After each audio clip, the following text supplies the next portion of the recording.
നിങ്ങൾ അറിയണം, സഹാബികൾ ഇത് മനസ്സിലാക്കിയപ്പോൾ മസ്ജിദുൽ ഹറമിൽ ഇബാദത്ത് ചെയ്താൽ 1,00,000 പ്രതിഫലമുണ്ട് നിസ്കാരത്തിന്. മസ്ജിദുൽ നബവിയിൽ ഇബാദത്തിന് പ്രതിഫലമുണ്ട്. പക്ഷേ ഈ വാർത്ത കേട്ടപ്പോൾ മസ്ജിദുൽ ഹറമിലോ മസ്ജിദുൽ നബവിയിലോ ഇഅ്തികാഫ് ഇരിക്കാൻ അവർ തയ്യാറായില്ല. അല്ലാഹുവിന്റെ റസൂൽ സല്ലല്ലാഹു അലൈഹി വസല്ലം ഹജ്ജത്തുൽ വിദാഇൽ പ്രസംഗിച്ച പ്രസംഗത്തിന്റെ കൂട്ടത്തിൽ പറഞ്ഞു, അലാ ലിയുബല്ലിഗിശ് ഷാഹിദു മിൻകുമുൽ ഗായിബ്. ബുഖാരി സ്വഹീഹുൽ ബുഖാരി രേഖപ്പെടുത്തിയതാണ്.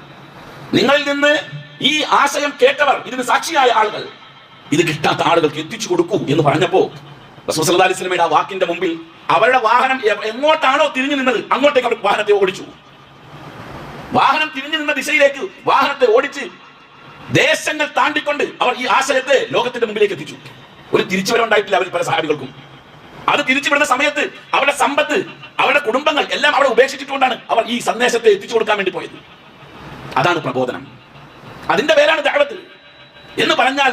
ഹിദായത്തിലേക്ക് ജനങ്ങളെ ക്ഷണിക്കാൻ ഒരു മുഅ്മിൻ ഇറങ്ങുമ്പോൾ അവന്റെ മുമ്പിൽ ഒന്നും തടസ്സമല്ല എന്നർത്ഥം. ഒന്നും തടസ്സമല്ല. ചില ആളുകളൊക്കെ പറയും സാഹചര്യം അനുകൂലമല്ല ഉലവിയിൽ.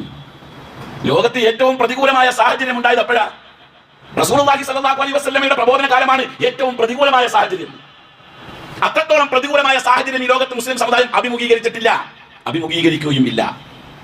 ആ പ്രതികൂലമായ സാഹചര്യത്തിൽ അള്ളാന്റെ റസൂല് അള്ളാഹുവിലേക്ക് ജനങ്ങളെ ക്ഷണിച്ചുവെങ്കിൽ പിന്നെന്താ സാഹചര്യം ശരിയല്ല എന്ന് പറയുന്നത്?